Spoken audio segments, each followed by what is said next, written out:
106 miles to Chicago. We got a full tank of gas, half a pack of cigarettes. It's dark, and we're wearing sunglasses. Hit it.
It's Wednesday, March 13th. I'm your host, Gabe L-Tape. Welcome to Double Impact. Tonight is a very special night. I hope my microphone is on.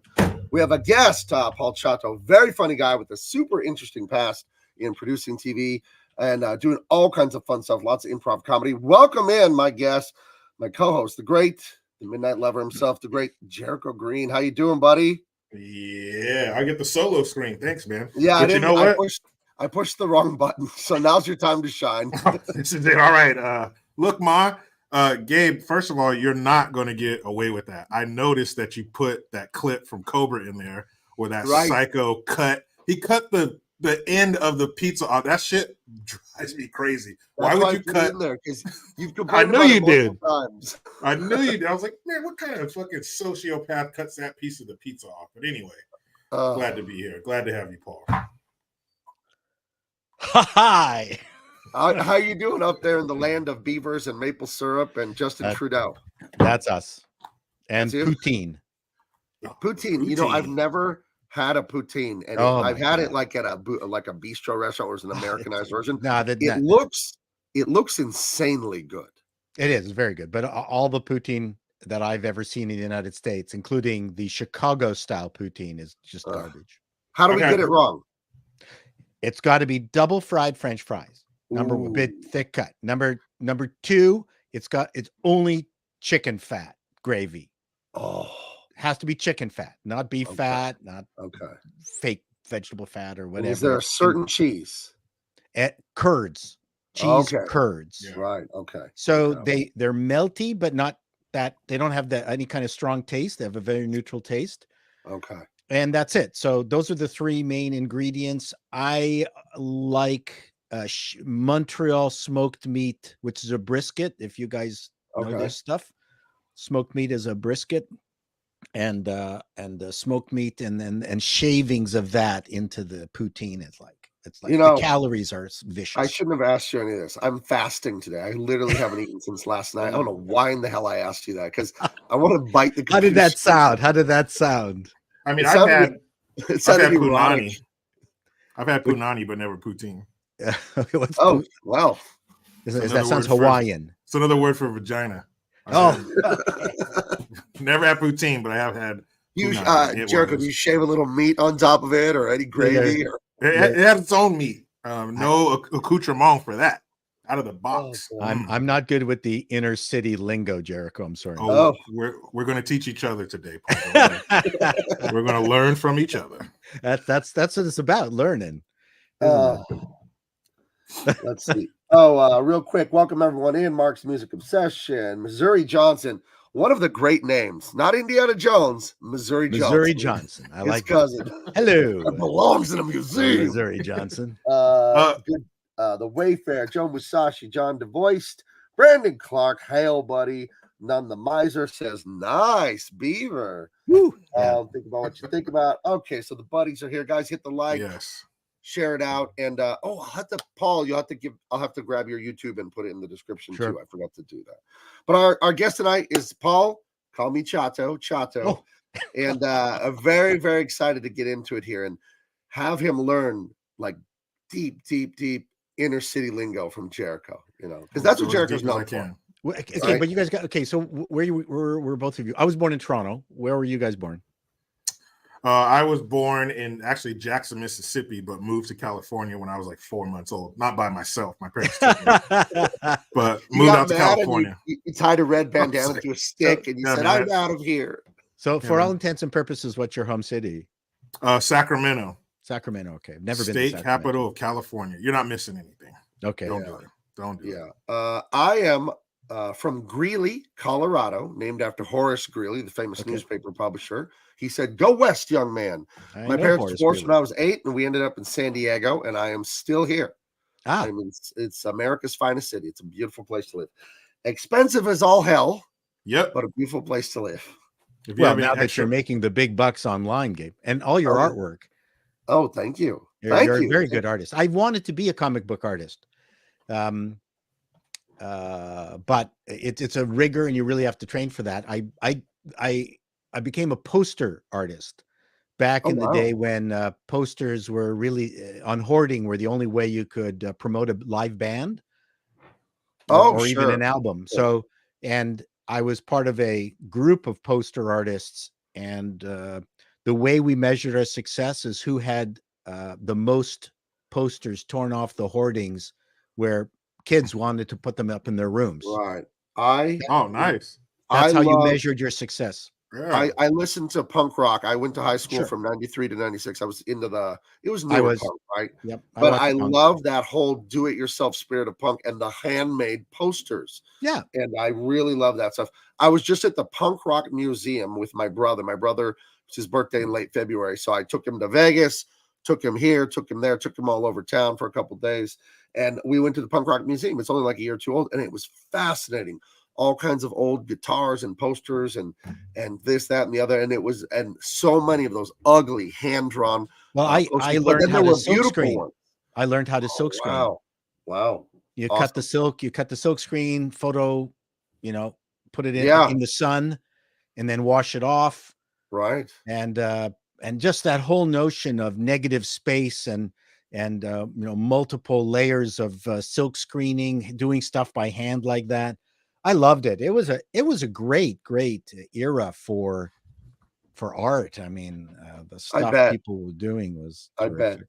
I bet. As an illustrator, I'll tell you, Paul, I learned analog. I learned to do art by hand, painting and with real paint, with pencils, all that. But then when I was in college in 2000 and whatever, I graduated in 2004. Then I learned Adobe Photoshop and Illustrator. And I see all these young artists, they're just learning to draw on an iPad. And they don't get the fundamentals. Like I learned to color by painting Warhammer miniatures. Oh, wow. What is that?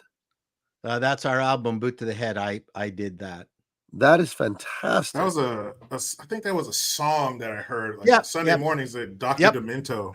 Yep. I remember that Boot to the Head. We became famous in the United States because of Dr. Demento. Yeah. Met him, sweet guy, loved him. Dr. Fad, shaving cream. That was my favorite. Wasn't Dr. Demento the guy that Weird Al would send his samples to when he was young? And that's how Weird Al. And he was in the mailroom, worked in the mailroom with the doctor. And we had a sketch 2 years in a row was the best sketch, which was Last Will and Temperament, Taekwon Leap. It was the Kung Fu parody that became hugely successful. Yeah, my brother and I used to say that to each other, Taekwondo leap, and we do like these crazy fake. Isn't that funny? moves well, and thank stuff. you very Jericho. I love you. You're great. Oh yeah, it was Sunday mornings before church. My mom would be downstairs blasting gospel music, and we were up in our rooms getting ready. And was it 102.5 CAIN was Dr. Demento Sunday mornings. Yeah, I love that. Like I said, my favorite was shaving cream, because instead of shit, they would say shaving cream. Oh, I loved it. Yeah. So thank you for that. Real quick, Mark's Music Obsession, a member for 7 months. Thank you, Mark. Wow. Member for 11 months, not 7. Stupid. Yeah, I got demonetized for 3 months, Paul, because apparently if you post clips you think are funny from Instagram to YouTube, that's not using your own content. What a dumb mistake. It was an now you can do it from TikTok to can you? Okay. And there's a lot of people who are repurposers, which drives me nuts, actually. Yeah. I didn't even think about it. I just got on a spree of retweeting, and I was like, oh shit. Now that's funny. That's funny that there's the Instagram connection. Yeah. They might repurpose that on YouTube, because I don't know what the connection would be otherwise. But anyway, I'm not an expert in that area. But there's tradition on the show. Whenever somebody sends a super chat or their member super chat, they get one of these. There you go. Was that Jean-Claude? That's Jean-Claude fighting Paco Prieto. I had dinner with Paco Prieto, the guy that's fighting Van Damme. I had dinner with him at a Kung Fu award ceremony dinner in Chinatown in LA like a year and a half ago. Jericho, that's where I met Todd Senafante, Jim JCVD's stuntman, and we became pretty good friends. And Paco was at that table. Sheldon Lettich, the writer of Rambo 3 and director of many Van Damme. It was awesome. There were so many guys, like 100 Kung Fu cinema guys there. But Paco said they filmed that in the Hollywood Hills at a mansion in the middle of like February or January. It was freezing. Oh, it's always that way. And everyone's in a bikini and shorts. And it's always that way. Always. I've done that. Freezing their balls off in that swimming pool. So.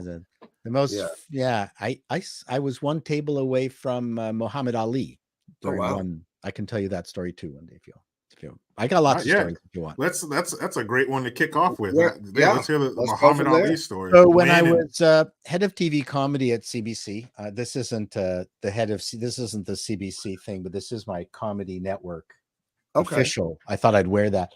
So I was down at the ACE Awards, which was the very first cable. It was the cable competitor to the Emmys. Right. Okay. So this is when cable was not getting the recognition from mainstream media, even though HBO was kicking everybody's butt. And I went to LA frequently because there were things I was trying to bring back expatriate Canadians to Canada to do sitcom and teach us up here how to do it, because we were doing it very badly.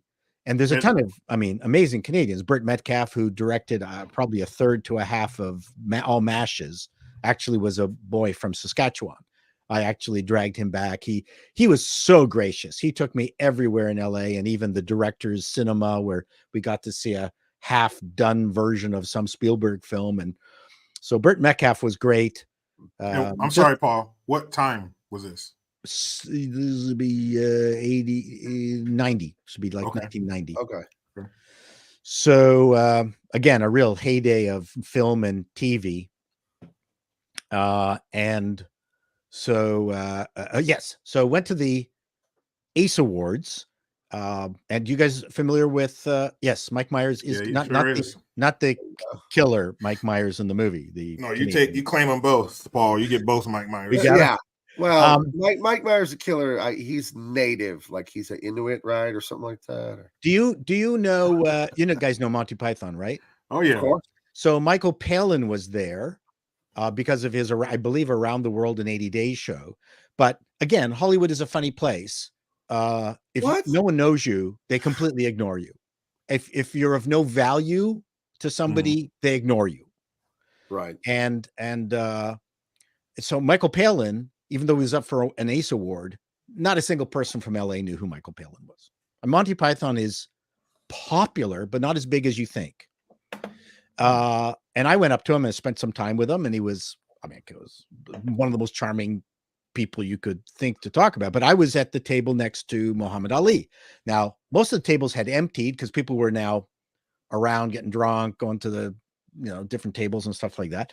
And Ali was alone. No one was bugging him, mainly because he was at the low point just before he took off once again to finish off the rest of his life. Like there was a moment where suddenly he became well known again. He was there for the Floyd film, the Bungle in the Jungle, or I can't remember what the name of the film was, where he fought Floyd in Africa. Oh, I don't know. I was Foreman. Foreman. Yeah. So the rumble in the jungle. That's it. Right. And no one cared about him. Like, it was really funny. Weird. Again, we all have these famous people have these ups and downs and ups and downs and ups and downs. And so he had some big burly guys like protecting him. And I went, well, no one's talking to him. I'm alone. I might as well say hi. So I got up to say hi. Two guys, 800 pounds each, black guys, just like stopped. And you could hear Muhammad go, hey, let him go. So they separated. I sat down. I spoke with him for like 12 minutes. And he had a little bit of the palsy. Mm-hmm. Just the most unbelievable, sweet guy. I mean, really? I was just fantastic. And I cut it off because I didn't want to, overstay my welcome. But he was just charming. But it was a real lesson in terms of no one had any interest with him. I went over because I felt sorry because no one was talking with him. No one was spending any time with him. And that's so strange, eh? That's very weird. Huh? He's one of the most famous people in the world of sports, probably the most famous person. Yes, but ever. He had gone through this low period where no one really cared about him. Then it took off again soon after that. I can't remember what the event was. I remember being an American, the big thing that brought him back in the limelight was lighting the torch at the 96 Olympics in Atlanta. Yeah. He was pretty bad because he was like really shaky at that point. So he was so nice. So giving, so funny, man. He was speaking of improv. Yeah, very, very quick. Right. So that's something I'll always remember. Since you work for Canadian Broadcast, I want to ask you a guilty pleasure of mine or whatever is Just for Laughs. Sure. The prank TV show. I don't know if a lot of Americans know about it. I love that show. I love it. It's insane. Yeah. Did you have anything to do with that? I had nothing to do with any of the Just for Laughs, but I did do some of the, so there's the stage show with the stand-ups. Right. And I did a bunch of the, so I did, I wrote for the British version. Okay. Just for Laughs. Very cool. Very cool. And I had some great time with Graham Chapman and Rowan Atkinson. I did a bit with Besler. God damn it. He was on one of the cop shows. He had the New Jersey accent, a New York accent. Stand Up. My brain's gone. It's all right. It's late. It's late up there. Yeah. So he was. I gotta look it up. Wait a second. Jericho, do you know what Just for Laughs, the Canadian show is? I've heard of it, but I don't. I've never. Yeah. So that was a very popular show because there was no speaking in it, right? Richard Belzer. Thank you. There you go. Thank you very much. So Richard Belzer, I did a bit with him where we were in Montreal. And the camera kind of catches him, cinema verite, and we got a whole bunch of guns, rifles, shotguns, machine guns, AK-47s, and he had a long jacket, and he's like stuffing it everywhere into his jacket. And my voiceover at the back goes, Mr. Belzer, what? This is Canada. You don't need to travel. You don't have to go outside with guns. Oh, fuck it. And he put all the guns back and just sat in the bed and turned on the TV. So that was the bit. I have so many questions. Commander Rick, Prisoner of Gravity. Yes. I mean, that's no one here will know what this is. This is so esoteric. Prisoners of Gravity was the very first pop culture show ever that covered comic books and superheroes. Where was it, on YouTube or TV? It was on TVO.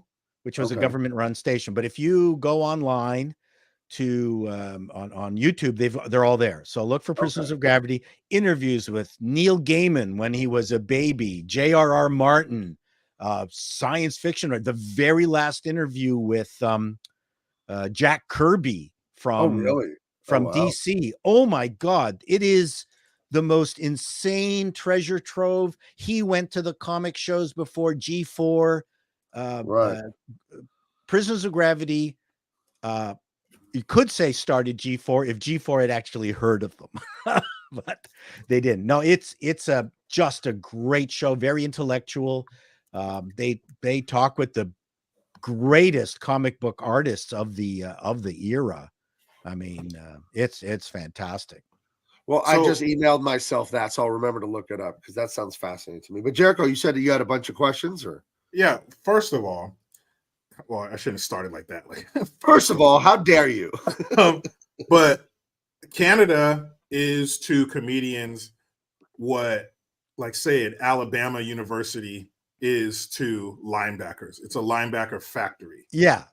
So Canada has given us some of the biggest comedy heavyweights of all time. John Candy, Jim Carrey, mentioned Mike Myers, Norm Macdonald. Is it like all-time greats? Is it just happened that way, or is it like a cultural thing? How does one country put out so many juggernauts in the comedy game? I think it's because of our juxtaposition between Britain and the United States. We have the best influence of stand-up in Canada. Because the United States invented stand-up. And in the UK, you had all this British style weird shit. And we got both. We got a beautiful combination of the two in Canada. And we're very good observers. America is a country of doers. Not that you don't have observers, but Canada observed the United States. And the other thing that you like, speaking of comedy, you know who Max Sennett is? I don't. Okay, no. Max Sennett was the person who basically started silent comedy in the United States, silent movie comedy with the guy hanging from the clock and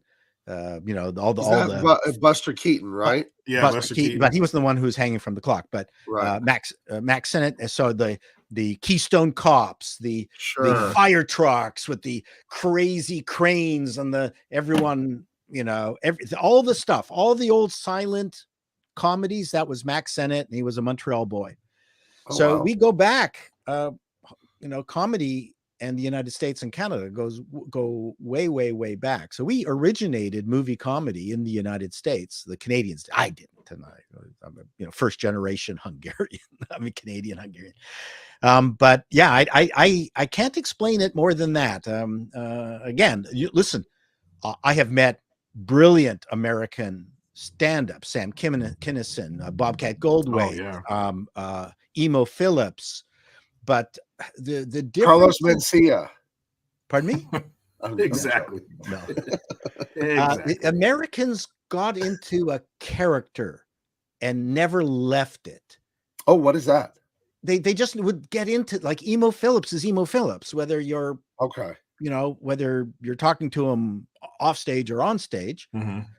Canadians are more chameleons in that they kind of leave their character and then go back into it on stage. Whereas the best American stand-ups are the same on and off.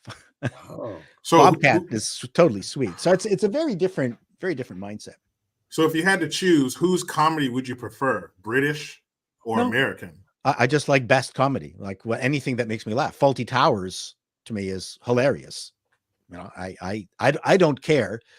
I don't have a preference, as long as it's good and as long as it's not woke.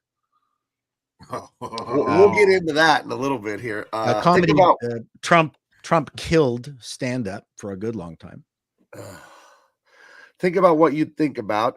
Is it hard to do comedy in Canada due to hate speech laws and things like that? I don't know how much you want to say. No. It's not. It's we're pretty open. Again, it's a club to club basis. I think it's worse in the UK. I don't know what it's like in the United States. I don't know what's happened to the Comedy Store or the Improv or any of those places I played. How woke those places have become. My daughter's at the Comedy Store. She was just there, and not woke at all. People say whatever they want. If you see Jericho, see my daughter's roast battle act, that is the antithesis of woke. Yeah, it is. brutal. It is politically completely incorrect. Which is the way it should be. Absolutely. You just had that guy, like comedian David Lucas. He got in some hot water for making a George Floyd joke that was hilarious. Yes, it was brutal, but that's what made it so hilarious. And I got mad at comedians during COVID because not all of them, but I think some of them let us down. I think some of them got quiet, and comedians are the tip of the spear. You know, they're almost our protection against all that woke crap and being silenced. Those guys are the ones who are supposed to be able to say what they want to say, raw and uncut. And I think a lot of comedians let us down, and they went woke and they went quiet. I think it's coming back. Like I said, David Lucas, Gabe, his daughter, you know, I think it's back. I would say it is back, but during that, man, I was a little pissed off and let down at these guys and gals. Well, it's the clubs. The clubs will get one phone call from some activist, and then they're scared. Right. That's what happens. If the clubs just tell every single complainer to fuck off, it just solves everything. Agree. That they can't capitulate. That's really the key. I always think of what Adam Carolla. I love Adam Carolla. I think he's a mega He's very funny. Brilliant guy. Yeah. But I remember he says when people give him shit, he says, always have a fuck off chambered. That's just, you know, just say that and keep moving.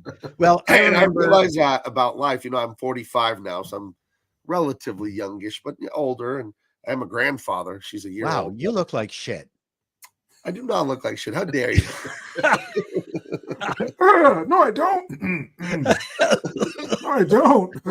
I have been getting up like at 6:30 or 7 and working until midnight every day, mailing out cajillions of these. Oh yes. You know, I love the writing and the drawing and all that stuff.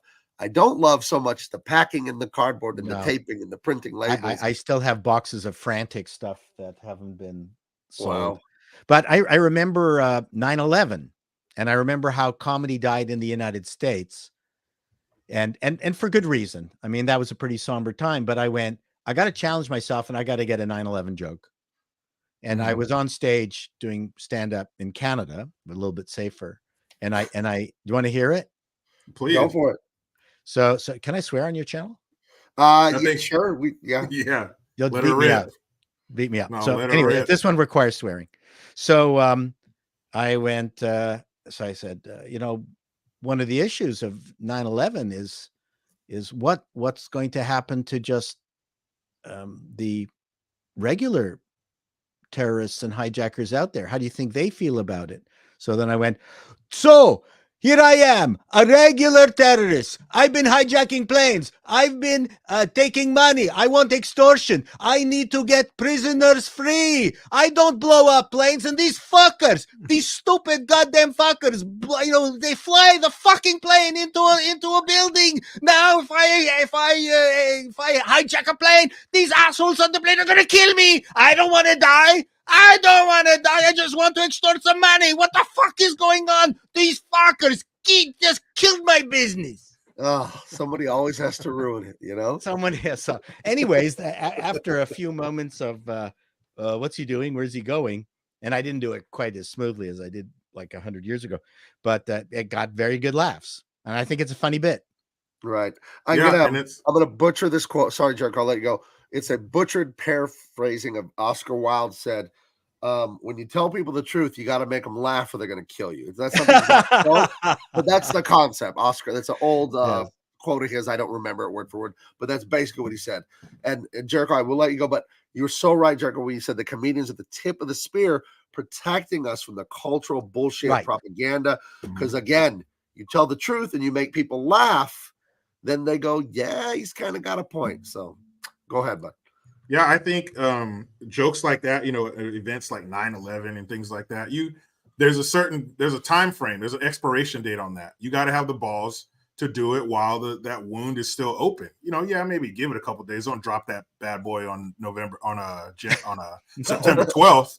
But give it a little bit of time. And yeah, you got to write those kind of jokes while that shit's still, up front in the front of our minds. So yeah, I applaud people, especially comedians who have the balls to do stuff like that, because people want that. And that's another way that wokeness fucked it all up is people go to these comedy clubs, they go to these sporting events as a disconnect. I want to be entertained. I want to get away from all that. I want to unplug. Entertain me. I've been, working all day or whatever all week. I want to have some fun. I want somebody to serve me in a way. And when you don't get that, you're coming here for one thing, and then they give you this PC watered down bullshit. You're like, I didn't come here for that. I don't want that. Give it to me. There's a famous rapper in America. He's dead now, but Old Dirty Bastard. And then before he died, he changed his name to Big Baby Jesus. But anyway, he had a song called I Like It Raw. So give it to me raw. Don't sugarcoat it. Don't pre-digest it and baby bird it into my brain. Give it to me raw. Let me think that shit's funny and react the way I want to react. And then again, you have, like you mentioned, the clubs, they get scared. And then you have that one granola-headed dirt fucker.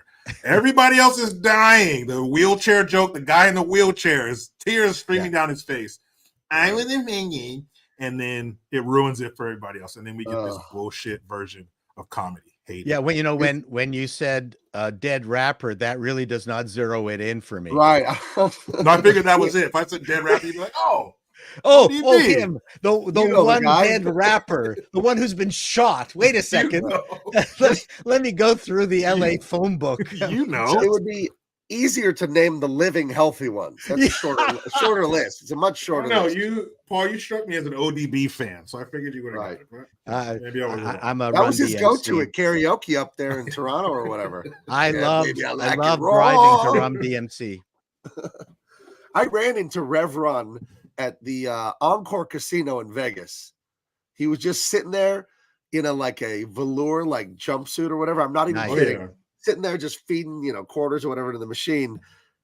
And I just said hi, and then I turned away and left because he looked like he was on family vacation mode. I do not want to talk to anybody. Well, for you. Hey, you're Rev Run. See ya. DMC was at Comic-Con last year. When we were walking around, he was there. I would have went up and said hi to him, but he was charging people to get autographs, which is cool, whatever. But I wasn't going to pay for that. But he was there, and I saw him and everything. Got pretty close to him, but I'm not allowed to pay for an autograph. But yeah, they were huge. Huge. The Adidas loves them because shoe sales went through the roof when they dropped that song. Run DMC is great. Yeah, I want to read. I miss classic. I miss funk. I miss George Clinton. Mm-hmm. I'm not a big fan of what's happening now. Could you imagine spending a weekend with George Clinton in 1977? I don't know if I'd make it out alive. I don't know. I think he went bankrupt because of the size of his band. Oh yeah, it was a production. Same thing with MC Hammer. Yeah. He would have 100 people on stage because he was trying to. I don't know if the motivations were the same, but Hammer was trying to give people jobs, so he would have 150 people on stage. He didn't even know who to pay attention to, but yeah, that'll cut. I wonder if he had a diversity, inclusion, whatever manager, Hammer, to make sure they were hiring the right people. Don't give that guy a job. That shit makes me sick. Don't people see how insulting that is? Oh, it's so terrible. You can't hear everybody else. You make it on your own, but you come here, little person of color. Let's lower. Let's give you a step ladder. Let's help you out. Leave them alone. I just assumed that was the only reason you were on Jericho. That's why I brought Jericho on this channel. Gabe said you're the DEI hire. He said I'm the closest. I'm the closest to a white man on the show. Although I'm not white, I am lighter than you, Jericho. So let me reach a hand down to you and benevolently save you. And then what's even worse are the people who take that hand up. Those are the only people worse. Don't you feel like you have this grime on you if you let somebody help you up and you don't make it on your own? They go like this when they're done with you. There you go, little guy. That makes me sick. Yeah, I have to say, and this is a weird thing to say, that my parents that made it through the Holocaust I'm close. I was close enough to their experience that there's nothing that's going to phase me, and there's nothing that's going to stop me. Like I'm not gonna be worried about what somebody says, and I'm gonna make my own. I've already built several businesses, and that's just BB's off a battleship. I don't even. Unless your name is on my deed or you're putting it on my bills, I could give a shit less. Yeah, exactly. I love being an adult male. I never understood that with my dad. My dad would like put on a hat and let's go. Dad, don't you want, and then I get older, I get it. I don't give a shit. I don't care what people think of me.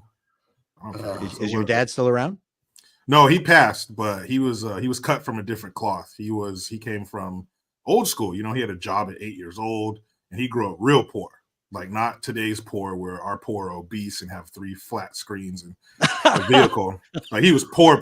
His job when he was 12 years old, he worked at a slaughterhouse in Tulsa, Oklahoma. Yeah. And up on the upper floor, when they would put that spike through the cow's head, they open the trap door, the cows fall down, and then somebody would drag them out to process them. His job at 12 years old, if the cow wasn't dead, he had to take a sledgehammer and hit it right between the eyes at 12. So this shit nowadays, I don't think my dad could make it. Can you imagine some pronoun 12-year-old kid, middle schooler, TikTok addict, you telling me he has to bash a cow between the eyes?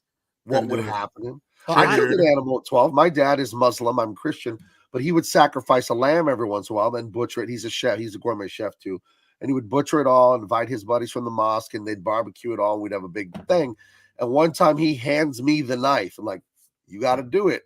Because I'd seen him do it. And I'm like, okay. And I did it. And I was like, oh. And that's the great thing about non-wokeness. Dad in your life and men in your life. Like, hey, son, you could be a man too. Check it out. I have a strong belief that everyone needs to go to a farm, see how stuff is raised, see how cows are milked, see how animals are killed. And you have to be able to change the tire on your own car. Done and done. And done. So you need to know where your food comes from.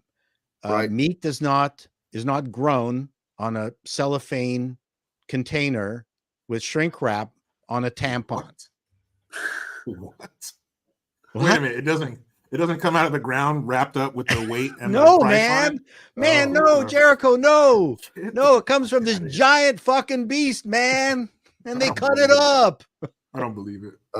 Yeah, I mean, you imagine some kid doing that now. They would like pass out with one thumb in their mouth and one in their ass. It would be ridiculous. But I think everything would be better if people knew where their food came from. Yeah, and you'd have a respect for those who process it for you. Correct. And you have respect for the animal too. Like, wow, this thing had a life. I shouldn't throw my damn hamburger in the trash. Jeez. So yeah. I agree. Yeah, absolutely. People were talking about the wokeness and this and that and the importance of fathers. And I believe that's where this is all changing. But Paul, since you worked in television and also worked in Canada and Hollywood, I almost said it. I said Canadian in my head. I'm like, what the fuck? That's not a place. It's okay. That's allowed. Don't worry. Since you and Wayne Gretzky are from Canada. Yeah, we're good friends. No, I've never met him. You were there. Because I feel like wokeness, if you study history, it's like it's 100 years old. But it blossomed in the early, mid 2010s. But I feel like it started creeping in the 90s. You were there on TV. Did 70s. The weirdness? Oh, really? My God. Tell us the abbreviated history of woke in Hollywood, according to Paul. Well, please. Really the change was the whole Vietnam War, the Black Panthers, all this stuff that started in the 60s and then moved into the 70s. And it was a lot of what is called the Frankfurt School from Germany, right? Which was done way before then, started infiltrating into the schools. Because then you had left-wing or left-leaning individuals who were buying into all this shit from the Frankfurt School. And that would go back into the 70s. So it was a slow creep. The difference was that all this was self-contained within the universities. And when kids would leave, as soon as they got their first job and had to deal with shit, they kind of grew up. Then in the 2000s, when they were firing professors, they had to get a job. So they escaped like the COVID virus out into the community, and they went to HR at businesses, and suddenly the infection spread outside of universities. Then that's why we are where we are now. And then because the United States is a very fast thinking entrepreneurial machine, that's one of the amazing things about what America does. That's why America has more variations on the Christian faith than any other place in the world, because they make stuff. These are all branded products. You have to understand that all these different little Christian variations is an outpouring of the way America is so entrepreneurial. That's why you have, all these TV evangelists and new ways of spreading the faith, both good and bad. Yeah. It's because these are products. And so, all this bullshit got productized, and we had queer theory and critical race theory, and people were making bags of cash from it. And you have to follow the money. It's really not about the philosophy. It's about the money and giving jobs to other people who are in the same faith, let's call it. And what's different now between when I was fighting for gay rights back in the 70s and had raw eggs and ink thrown at me for my effort as I helped my friends while they were being truncheoned by the good policemen of Toronto, which is really amazing to think. It was just the 70s where, things were so bad. But the difference was that we had a goal, and that was, gay marriage, gay rights, just leave me the fuck alone. Okay. And that kind of finished in the 90s. Like everything was kind of good in the 90s. Okay, I mean, nothing's ever perfect, but like half my clients, I mean, a good chunk of my clients in this like Fortune 500 companies were gay men and lesbians. They were the CFOs and CEOs of these big companies, but they were conservative people. They were running multi-billion-dollar companies. They didn't have time for this bullshit. And they were, at least in Toronto, at least they were treated equally and fairly, and no one gave a shit. But then something happened where you had this group of people that decided that, no, it's not finished. It's not done. And they created a business that is a never-ending business. And this whole new woke stuff, really its entire purpose is to always perpetuate the problems, to find new problems. There was never this final, what's the goal? Ask anyone involved in DEI. What was the problem? Why are you there? What was the problem that you're there to solve for? What percentage change do you want to get accomplished? When is this percentage change going to take place that you're now going to be this beautiful DEI woke and environment? What is the end date? What does success look like? Are you going to disband? They haven't measured. There's no victory condition. No, there's not. That's what's different about this business, is that it has no goal. Its goal is to last forever. That's its goal. I was young. I was a teenager, obviously, in the 90s and all that. But I feel like the race relations and tolerance and acceptance of gays was like fine in the 80s and 90s. Black people were all over TV. It depends on where you live.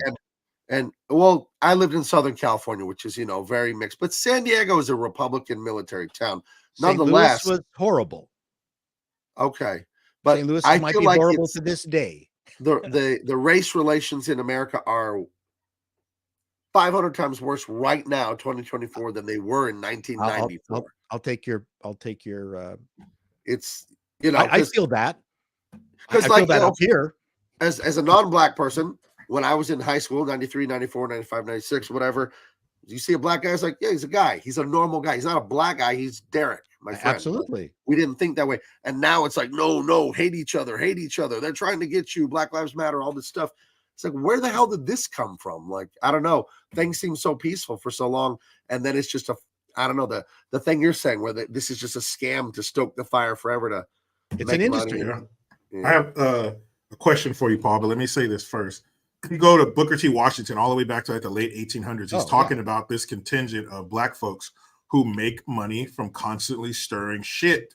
Al Sharpton. Making sure you're agitated and you're mad about something. The man, the white man, there's always something, because they can create these groups that get this money gets filtered through them. And another example, a modern example, would be there's a homeless eradication council. I don't know if that's what they're called, but that's their job in LA. Wait, do they eradicate homeless people? Sounds terrible. No. Homelessness, not the people. But the lady who's in charge of it, she makes over $400,000 a year. So where's her incentive? Where's her incentive to stop it? You have $13 billion coming into LA to stop it. Well, this is the biggest cookie jar we've ever seen. I'm not gonna stop this shit. But what I wanted to ask you, and I'm afraid the answer is yes, but I hope it's not. But when these people who are perpetuating this garbage, who are pushing this shit, all this DEI nonsense, when they like the companies who hire DEI, professionals to make sure that your company is always when these people, when they get home at night and they close the door and they're by themselves, or they're with their spouses, or their 28 cats pissing everywhere, do they really believe that shit? Do you really believe that black people need a hand up? Or if you say you're a woman, if you identify as whatever, they really believe that? I feel like they're laughing at us. They get together in these weird goat blood parties and they just laugh at us. I guess it depends on who. I always think that Ibrahim Kendi absolutely knows that he's a grifter. Right. I think he knows it because he's too fucking good at it. Like an American version would be a Gavin Newsom. Well, Ibrahim Kendi is American.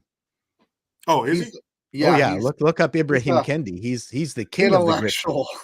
Written a lot of horrible ideas about that. Right? But Gavin Newsom is certainly an I don't get involved in American politics, but he's good looking. But he's that's how we got him. Thanks a lot, ladies, and your vagines. Thanks for that.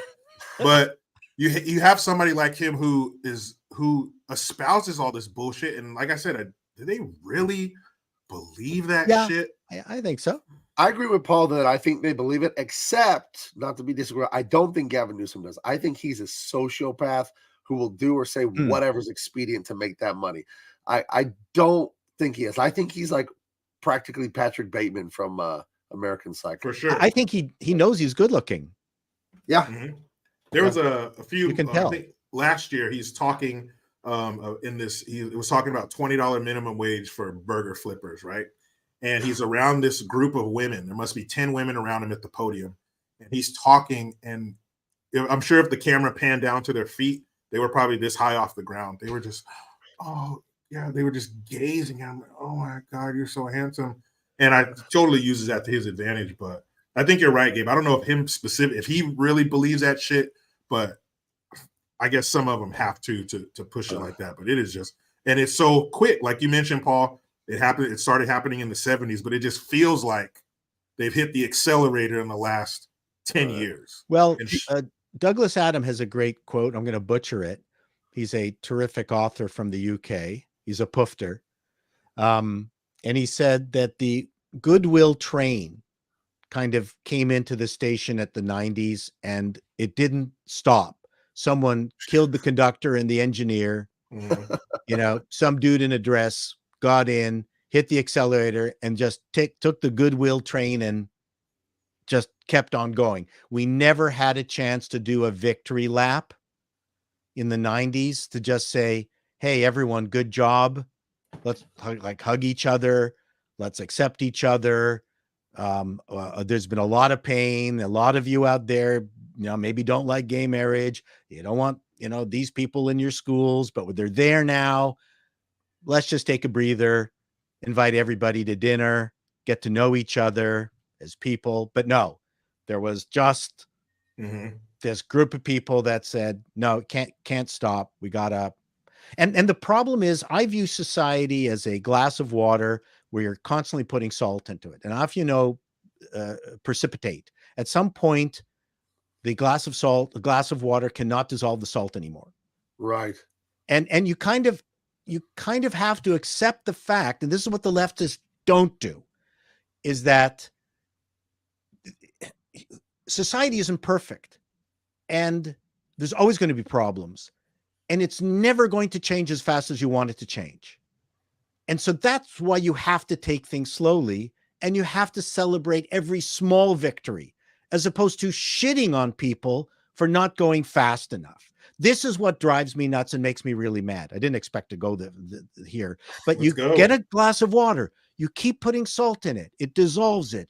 It dissolves it. And we kind of had it all dissolved in the 90s. And then these assholes now put another spoonful of salt, and it's sitting at the bottom of the glass. Right. It's not dissolving. That's where we are now. So when people get mad at society and go, you racist fuckers, well, I'm sorry. Like, it's society. Like, you need to celebrate every small victory. Don't get mad when whole chunks of society aren't following as fast as you want them to follow. Mm-hmm. That's my problem with the left. It reminds me of the mindset of Lisa Simpson, who I've always hated. And the one scene that encapsulates who Lisa Simpson is Bart is playing Pop Warner football. He's having a lot of fun. Flanders is coaching the team, and Lisa she shows up at the park with shoulder pads and a helmet and all the stuff. She's all, oh yeah, I bet you didn't think a girl could play football. And Coach Flanders goes, oh, no, not at all. We already have 2 girls. Come on in, join us. And she's like, I don't really want to play. And I feel like these woke people, it's like a culture of resentment. They're like, you're happy, Paul, with that beef hamburger. All burgers from now on should be vegetarian because I hate that you're happy with it. It's like to destroy it, not to improve it anymore. Just burn it down. For the sake of destroying it. Because you like it, I want to destroy it. Which is what? That's what happened to pop culture right now, is that a bunch of people have come in and taken everything that us nerds liked and built and said, no, you can't have it. Why? When you said that, Paul, when you said the Goodwill train pulled into the station in the 90s, it's just the way my brain works. But I pictured it as the train pulls into the station, everything's great, and then it's taken over. And now it's this flaming locomotive with fucking gremlins hanging off of it, just smashing shit and screaming. It's crazy now. I'm there. It's like Willy Wonka's boat that won't slow down. Yeah, with the chicken getting its head cut off and shit. But in your world, Gabe, the comic world, I've heard you mention this before, and quite literally, this is what happened. But you have something like a comic book where the heroes look a certain way, the male heroes look a certain way, the muscles, and the women, they look a certain way, the Coke bottle shape, the big breasts, and the hips and the ass and all that. And you're taking that away. Make the boobs smaller. Don't make her so voluptuous. Zip up her top. You're taking all the shit away this is why we're here. And you're taking all the fun. So the reason I'm here, you're taking it away from me. For what? For what? Because you don't like it because, your conservative dad didn't agree with some shit. Like, why are you doing this to us? For what? It just feels like people whose entire ideology is built on not wanting to go to bed at 11 on the weekend when their dad said they had to. It's like, I'll show you, Dad. I'll destroy everything you ever built. It's just what it feels like. I think this should be solved with a road trip. All these fools, all these blue-haired weirdos go on a road trip with your dad, talk it out, have a big hug, stop and get some fucking beef jerky and sodas, and work this shit out. When you come back, everything should be fine. But it is probably one of the things that pissed me off the most. There was a new He-Man series that came on Netflix, I think maybe a year ago. Yeah. I was so excited to watch that with my son because I grew up in the 80s watching He-Man. It was great. Man, I'm sitting down with my son and the muscles. Your son is like 7, 8 years old. Perfect. Yeah, he's like 6 or 7 at this time. Perfect. Same age I was when I was watching it. They killed He-Man in the first episode. Well, then what the fuck are we here for? And then for the rest of the series, it was Adam, before he turns into He-Man. And even he was a little bitch. And then the 3 women, one of them had the side of their head shaved. Evelyn, Skeletor's, side chick or whatever. But these 3 women, one of them was black, of course. They're walking through the landscape and they're just bitching about men. My dad and blah, blah, blah, man at arms. He-Man. It's a bitch fest. Why? Why would you take something? Why would you take this filet mignon with the parsnips and the garlic mashed potatoes and then bring a homeless guy in and just have him take a ropey shit on my plate? Why? Why can't you let me and then call you a racist when you won't eat it? Why won't you eat the shit steak? I want to pass this down. I want to share this moment with my son. I want to look and see his little face light up. And Dad, can I get that? Can you buy me the toy? But nope, I can't have that experience because you guys fucked it all up for no reason. And the thing is, they can't make their own properties. Mm-hmm. They can't make their own IP. There's not a single woke IP in existence. Now, Paul, that's true. Down here in America, we see Canada as our hat. It's America's hat. That too. But that's not my joke. That was Jim Rome, the sportscaster. He called Canada that's a good America's joke. We see Canada as further along in this illness known as woke. Like you guys are already in the ICU. We're on our way, but you guys are already in ICU. Is that true? Do you think Canadians as a whole think that too, or are we wrong? So Canadians have always been more even keel and very much reasonably faithful to the dictates of the government. We didn't fight the government the way you guys do south of the border. There's historical reasons for it. Canada has always been a company town. It's fascinating, actually, the differences between the development of Canada and the United States. So we've, we brought in universal health care. There's just things that, people have often said that we're the combination of the United States and Sweden. We're kind of a happy combination of the two. Okay. And it worked out pretty well. You also have to remember that we were the landing pit for any war between the Soviets and the United States. Any ICBM that ran out of fuel, it's going to land in fucking Canada, man. So we had that mentality. We talked about that a lot, guys. Really? Like, you don't realize it. Stop fighting, please. Please, yes. That's exactly right. So that was our existential, one of our big existential issues was like, you two guys have to stop fighting because the shit's going to land on us. That's hilarious. And so that kind of formed us. And so we've been, we've been pretty good to each other. But then, some of the viruses just come up here, and Mr. Trudeau has taken it way farther than I think any liberal mind. I'm a liberal. I mean, a classical liberal. Yeah, classic liberal. Right. I believe in democracy. I believe in free speech. Things like that. And he just took it way too far. So now the guy we've got on the conservative side, I don't know if he's going to take it too far the other way. He's a professional politician. Not too many people trust him up here. And I think it's tough to be a politician these days anyway, with social media and all that. So I don't know. I mean, we've got now ridiculous laws up here in Canada, pronoun laws. Just the other day, the Supreme Court said you can't use the word woman. You have to use a person with vagina. What the? What the? F? So I was talking to this person with a vagina at the grocery store, and then this other person with another vagina, a totally different vagina. She came up to me and said, "Hey, I was looking for this lady with a vagina." Oh, sorry, I didn't mean to say lady. Could you imagine how? Yeah. So I don't say dad anymore. I say sausage dangler. Parent with a penis. No, I just say sausage dangler. This is my sausage dangler. This is my woman with a vagina. That's my person with clam holder. Clam holder. That's a good one. I like that.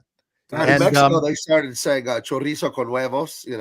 Nice. Sausage with eggs. So if you go to my my parody sarcasm news channel, which is Appalling News, APAULING News, I just released a video today about this stupid Supreme Court of Canada business with the person with a vagina.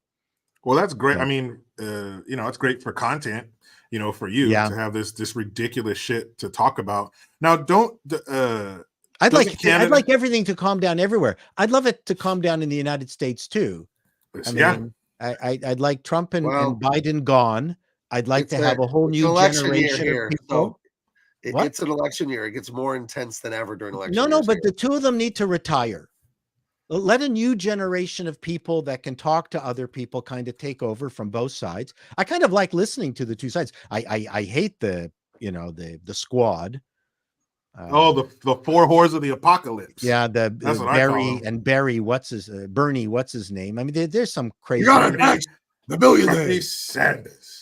I'm going to pay my staff $15 an hour, but I'm going to cut their fucking hours. Yeah, what a piece of shit. But I've heard some very reasonable people on the Republican side too. So I try not to shoot the. I try to listen to what people say and not shoot the messenger, which gets a lot of people mad at me.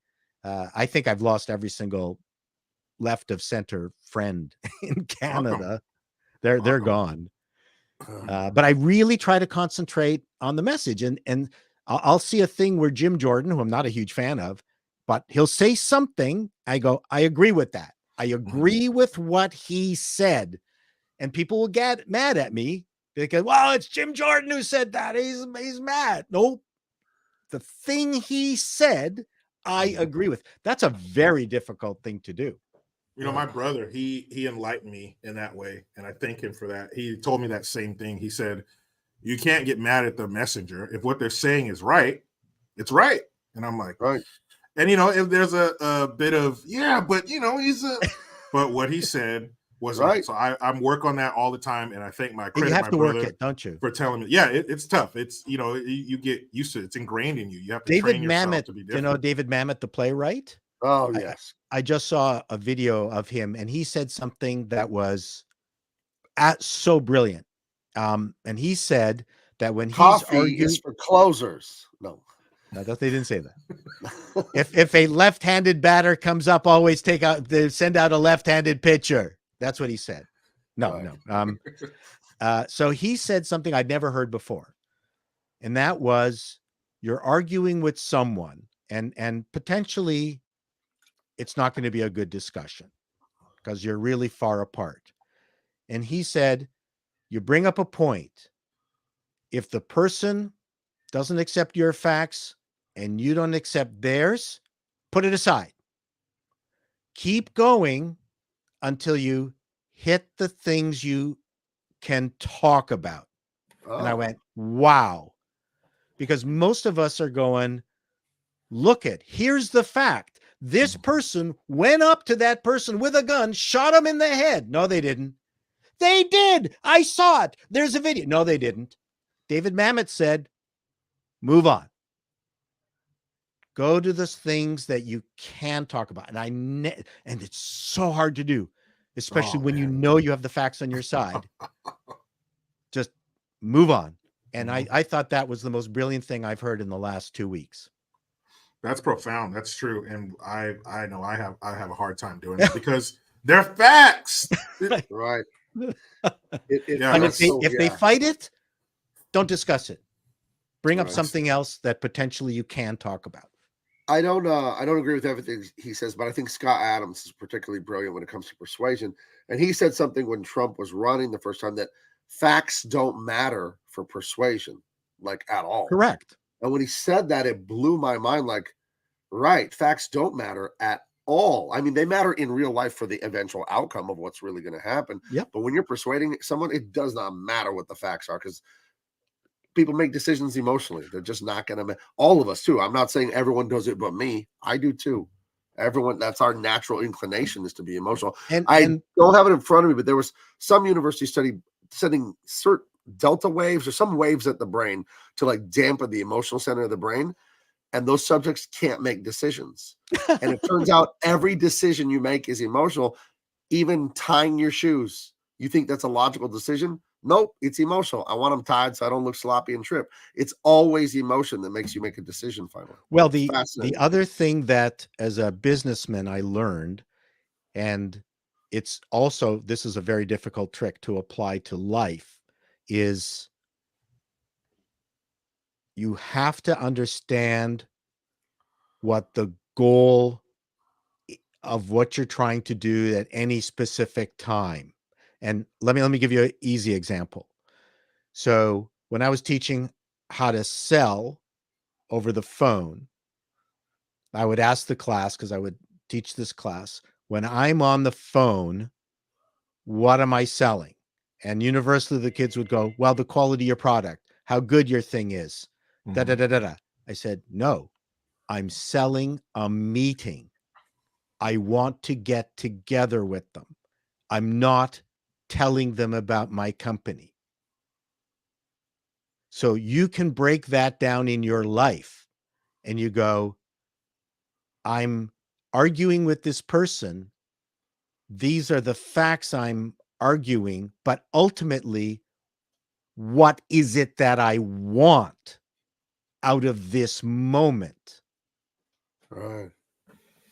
And so that will temper the questions you ask, because you're not trying to defeat them. You're trying to get to a thing that you've decided is going to be important. You can break down your entire day like that and shape it, and you improve it. It's really hard. I've done it. Just like that example about selling, because everyone thought, oh, you're trying to sell your services. No, I'm selling a meeting. Decide what it is that you're trying to do every moment of the day. So that's didn't think this was going to get so philosophical deep, did I you love guys? it, man. I love it. Yeah. That's true, and like you said, that's hard to do. Hard, especially when and you're caught now, up. with the way things are and homelessness and crime and all this stuff, and you have the footage. Look at this. This dude is shitting on the sidewalk. This guy stuck a gun in his face and stole his car. Look at this. But it's something else. It's racism. It's systemic racism. It's some other shit. And yeah, I hear you, and I'm going to try to implement that as hard as it's going to be. Call me if you need a buddy. Call me, Paul. I can't get this to work. God damn it! Oh, I'll talk to them. They won't listen. But you mentioned before we got started, and that's people, for those of you who don't do, you're on social media or have guests or a show or something like that. A lot of the best shit happens before we even turn the camera on. That's sometimes the best conversations and jokes and stuff like that. But you mentioned that you mentioned how you left Disney. How does that happen? Disney, I would imagine, no matter what your job is or your profession, if you are connected with Disney, you're shitting in tall cotton, like my dad would say. That's pretty damn good. Like Gabe with DC and Marvel. I had to leave. This is it. So how does that dream, I guess for lack of a better word, how does that come to an end? How did they, shove you out of there? Well, I didn't get shoved out. So I don't mean like fired, but they obviously did something. I was down in LA interviewing for a VP job at Paramount. So this would be 91. More talk. Yeah, 91. And it was with Richard Crenna's daughter, actually. And Colonel from Rambo? Rambo, Richard yeah. Crenna? Okay. Yeah, his daughter. She was working at Paramount. And she said she had a special mission for you. Yes, in my panties. Did you come? I think I know why it might not have worked out. You shouldn't have shown up with the bandana on. That's it. She didn't think that was that funny. So what happened was, after the interview, I guess went fine. I had no idea, but I was at the Polo Lounge at the Beverly Hills, and I was with another expatriate Canadian who was just complaining about how he'd made billions of dollars for NBC, but they're no longer calling him back. So he was doing reality shows, and for whatever reason, they weren't returning his phone calls. And again, the one thing that people in Hollywood have in common is failure, because success is fleeting. So the thing that everybody talks about is failure, because that is the most common currency in Hollywood. People don't realize that, right? That's why people are bitching and moaning all the time. And so it's a funny story. So I'm kind of close to the door, and this guy's talking to me. Cher comes in, and she's right at my shoulder, and I take a look at her, and she shocks me. Just, oh my God, it's Cher. And I way too loudly go, Hi, Cher. Oh, Now boy. she's looking at me, and I could tell in her eyes. She goes, I'm supposed to know this guy. I don't remember him. You could just see, who the fuck is he? Like, oh, fuck, I'm supposed to know him. And so rather than embarrass herself, she puts her hand on my shoulder and goes, great to see you. Nice. And I went, yeah, nice to see you too. And she just goes off to her table. Now, all the eyes in the Polo Lounge look at me. And then through the whatever remaining evening there was, people were coming up, and beautiful women and guys in suits, and were giving me their card. You got to call me. Here, give me a call. I got this thing. Got the And I went, I just stole some of Cher's aura. I stole it. And I felt really horrible. Like I didn't like it. I really, really did not like it. And so I went back to my hotel room. I called up Air Canada, said I want the 11:45, not the black eye, the red eye, back to Toronto. And I went back and what's that one? The black eye, the red eye. Yeah, so they punch you before you get on the plane. Get the fuck down. And I went back and I never went back to LA. And because I was a programmer and a writer, and I mean, I'm always very confident in my skills. I decided, you know what? I don't think I could have my soul removed here. Because I also saw the movie The Player, and I went, I'm becoming this character. Brilliant movie, The Player. If you haven't seen The Player, watch it. Who stars in that? I think I was in high school. He was, yeah. It reminds me of Anthony Susan Sarandon's boyfriend or husband. Oh, Tim Robbins? Tim Robbins. Oh, I'm thinking of a different one. I'm thinking of How to Be a Player. No. That was Bill Bellamy. That was quite a different film. The Player is a fantastic cautionary tale. And I thought, you know what? I'm turning into Tim Robbins here. And so I went back and then started a multimedia company, and I was programming. That's great that you were that honest and had that much integrity, but you didn't steal her aura on purpose. I did. I stole her aura for a few minutes. She bequeathed onto me some of her magic royal jelly, and all the hangers-on, all the worthless people in Hollywood, just suddenly, I was now more important than them, because all Cher did was anoint me for a few minutes. She knighted you. She knighted you, right?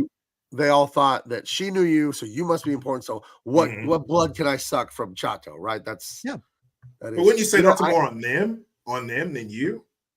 Yeah, totally. But I didn't want to become them. That's what I was afraid of. Right. Because I mean, Hollywood is about being needy. And I was needy enough. I didn't need to be more needy. I didn't need more. That is one thing I have noticed interacting with entertainment type people. A lot of them, some have been very nice, but some of them, they don't talk to you unless you have something to offer them. You know what I mean? If you don't have something to give them, they can't even be polite. Like, oh, hello, I missed your call or whatever. It's just, I'll talk to you when you can make me a dime. And that's to a certain degree, that's fair in the sense that people of different, like, how can I say this?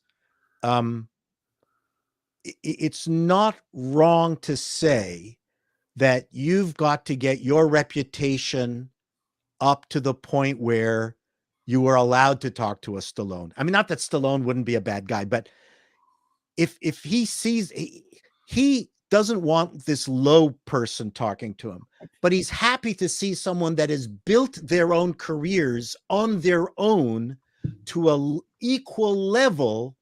I'm talking with them. I'm not going to shit on them, but they got to be on the same level. Rich people talk to rich people. Poor people talk to poor people. I'm not a 1%er, but in the 2000s, I was a computer consultant for a 1%er in New York. People who had yachts off of New York City, making, I guess in 2000, like $450,000 a year minimum, plus. People who build billion-dollar businesses. I was consulting for this guy. I'd never experienced the kind of life that he gave me just hanging around with him, going to restaurants, having $500 aperitifs, shit like that. That wasn't my lifestyle. But they wanted to hang out with other people who have that same kind of wealth. I mean, that's natural. What do you think of this? This is my theory on that. I suppose when you're that high status, you worry that people way lower than you, they might just keep asking you for shit and favors and money and access. And then you're like this vending machine. Maybe that's a fear. Maybe that's something they go through. Nah, they don't imagine care. Someone that's wealthy gets hit up for money all the time, right? So I'm telling you, the people who are that wealthy don't even encounter. They don't know where to find us. We need to find a middle class person somewhere. I don't know where to fuck to look. Jericho, I took a trip to the market and I saw peasants this afternoon. Disgusting. Bring me one of those ants run scurrying about down there. And you know what? What's more important? And it's interesting that people talk about race. Class is more important. Oh yeah. Because when I was hanging out with these 1%ers, I was also hanging out with like black billionaires, and they behaved exactly the same as the white billionaires. Like there was like no different. Yeah, that's something they weren't ghetto billionaires. Yeah, that's something I wish more people could hear. If you're on a certain level, like that doesn't even matter.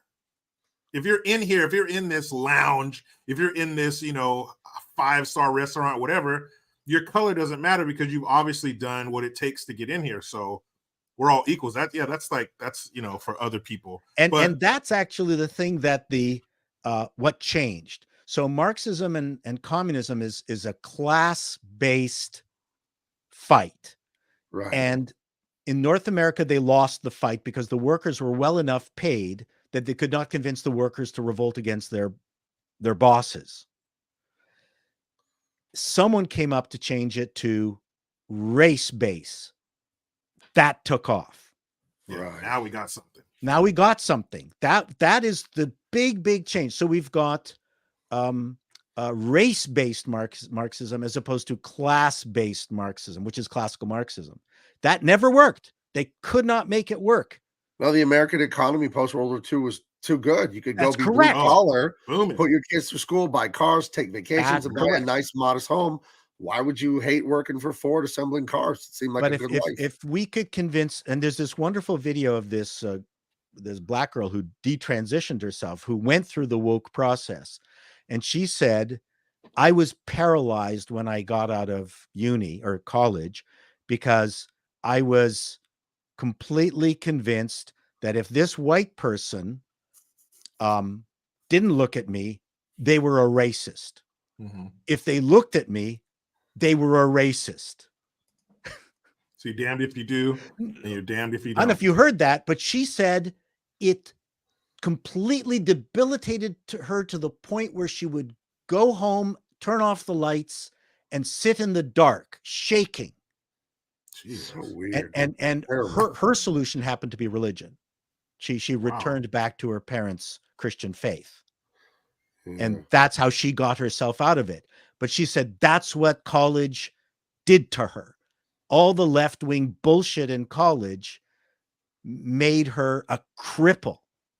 But where do these people, what environments do people like that come from where that affects them like that? Because I'm sure someone like us, we're not going to fall, like the Beverly Hills Cop, we're not going to fall for the banana in the tailpipe. How did they get to a point where they absorb all that? And that's crazy. That's extreme for her to act like that. So how does that person get created? How's that sponge get created? That seems insane. Well, I have my same theory. I always say, Jericho, it's fatherlessness. It's the destruction of the nuclear family. Because when you have your father and your mother, they imbue their values, their religion, their culture onto you, and they demonstrate it to you for decades as you grow up. So then people like me and you, Jericho, we become adults. We see woke and we're like, that's stupid. I don't believe that shit. And for me particularly, I'm half Mexican and half Libyan, so I'm a Mexican Arab. So the identity politics of race were always kind of laughable to me because it's like, well, is this my Mexican hand? This my Libyan hand? And I see it like there's no such thing as race in my mind. It's like, so do you have refried shawarma? Right. That's what, we had that for lunch. Delicious. It's not my favorite. My wife had leftovers, Oh, it is funny. We'll cut off the refresh for shawarma. You know what is funny about that? Those al pastor tacos, the big spinning orange meat. Mm-hmm. That is Arab food that the Arabs brought to Mexico like 150, 200 years ago. That's why it's called al pastor. That means shepherd food. It was Arab shepherds. Wow. So it actually is Arab Mexican food. Damn. Bam. Take that. So your joke was on point. It was historically accurate. You get bonus points for that. Thank you. That is true, Gabe. Seeing that from your parents, because my dad, we had neighbors growing up. I grew up in a rural area. We had 10.5 acres, hogs, chickens, all that stuff. Our neighbors were white on both sides, and they were great. My dad would laugh and talk shit with all his friends. He had white friends, black friends. So to hear something like that woke garbage at college or something, that just didn't match with my experience. I didn't experience that. I experienced people just judging me based on what kind of person I was. If you're an asshole, it's because you're an asshole. It's not because of what color you are. Is everybody looking at me because I'm black? And is this not happening to me because I'm black? Did I not get that job? Like that, the shit just didn't mean anything to me because of my parents. People, I've had interviews and stuff. People ask me, what was your red pill moment? When did you wake up? I was never asleep. I never needed a red pill. My parents, it was always on you. If you mess up, that's on you. If you do great, that's on you. There's no mythical white man following me around, doing shit to me or taking opportunities from me. So thankfully, my parents never put that poison into my mind. But Paul, you mentioned 2 huge celebrities, Cher, Muhammad Ali. I come from a radio background. I've met a handful of pretty big celebrities. So in radio, the first interview I had was a rapper named Warren G. And he had this huge rap song called Regulate, and he's Snoop Dogg's cousin and all this stuff. A huge fan of his as a kid. I used to listen to his tape front to back, flip it over, back at where we had Walkmans. But I'd flip the tape over and over again. So he was my first on-air interview. So in that business, we were always told you got to be like a duck on water. Underneath, you could be going like this, but on the surface, you got to be cool. Like, hey, Warren G, no big deal. I see you guys all the time. So was there ever a celebrity where you had a tough time kind of keeping that fan at bay inside of you? Like, did you ever meet somebody? That's a good question. A huge fan of? Probably it was Michael J. Fox. Oh, wow. Really? Is he Canadian too? Canadian. Yeah. Another great Canadian. Yeah. And I actually made the mistake of going down while on the set of after they were filming of the Family Ties. I got a call from security that night saying, "Do not ever come down to the stage ever." Wow. It scared me to death. Whoops. How it was? I mean, like, did you go down there to see him, or you just kind of happened to wander around? And like I was there as a guest of one of the writers, but I didn't have the status really to walk onto the set area. So, who else? Man, oh man, I'll have to think about it. Yeah, there's got to be a person that, there's people who I really respected and I saw and decided to just leave them alone because listen, I got a good story of someone who absolutely loved Eric Clapton and almost ran into. So when we were programming our video game, Jewels of the Oracle, there was one night close to the end of the production of the game, the entire team was burned out. And I said, enough, done. Like, no more. We're not going to do an all-nighter. I'm going to take you to this Indian restaurant. And the Bombay Palace was a restaurant chain around the world. And they stay open as long as there's a customer in the place. So great Indian restaurant. Nice. And so we're the only table, like I have a table of 15 people and we're like loud and they're bringing food and everything else. And Eric Clapton was playing in Toronto that night and I see him walk. So I'm facing the door. He walks in with, I guess, his road manager. In front of me is the guy who designed the video game. His name is Cortland Shakespeare. He's a guitarist. His biggest hero in the world is Eric Clapton. Like, oh shit, that's it. Like, there is No one else, because I hung out with Cortland, and this was all he talked about, and Pete knew all his songs. Right next to him was the 24-year-old Australian genius programmer. This was a Mensa level kid who was doing the main programming for our game. And so I stopped talking and I write on this napkin, I go, Eric Clapton is sitting behind you. And I push it over to Cortland, and Cortland is looking at it, and he can't bring himself to turn around because that would be embarrassing. Oh, shit. So then the programmer, Russell, grabs it and really loudly goes, "Who's Eric Clapton?" Oh. And Eric is sitting right behind Cortland. Yeah. And now he was not going to turn around at all. And I could see Eric Clapton and the road manager laughing. He never turned around? Nope. Oh, man. I got a similar one. Just had to turn around. Wait, I got a similar one. Hold on. If you don't, who left first? Did you guys leave before Eric Clapton? They left. They finally finished and left before us. What did Eric Clapton eat? Is he a tikka masala guy? Is he? You know what? I couldn't tell. Cortland was in my way. I couldn't see. I won't name names because I don't want to embarrass anyone. But I've had a table at Comic-Con for 14, 15, 16 years. I now have a big old booth. But I had a legendary artist that I loved in high school. I will not say names. I think the guy's a effing legend. He came, he talked to me. We were a little friendly. I'd never met him before. He's hanging out at my booth, and a kid comes up, and the kid's like, "Oh, can I have your autograph?" This, that, and he's talking to me, the kid. I'm like, "Do you know who this is?" The kid's like, "No," and I tell the kid the name. I tell the kid the name of this artist that is a legend to me, and the kid's like, "I don't know who that is." Oh, I wanted to crawl under the table and hide. Well, yeah, body slam the kid first and then hide. Oh, choke slam that kid to the table first. The best animator I met was Chuck Jones. Oh, that's pretty damn good. Who's Chuck Jones? No, just kidding. That's pretty damn I have good. even a better celebrity joke. Better celebrity. I don't know how long you want to go here, but I got to get to celebrity story. So one of my best friends was one of the top casting people in Canada. Like, everyone was afraid of her, but she was a wonderful person. So we go down to LA on a casting trip. I'm the only guy. She and her lesbian friends, they're all gay. We're all sitting together. Wait, gay lesbians? Are you sure about that? Yeah, they're all lesbians. And a lot of casting people are lesbians. And a lot of softball tournament. Great. Yeah, they were. No, field hockey. Okay. And parking lot. Women's basketball. Subarus with field hockey gear in the trunk. Hey, we own a Subaru. I tell my wife, "Are you sure you're not?" Something you want to tell me? Yes, I want to tell me.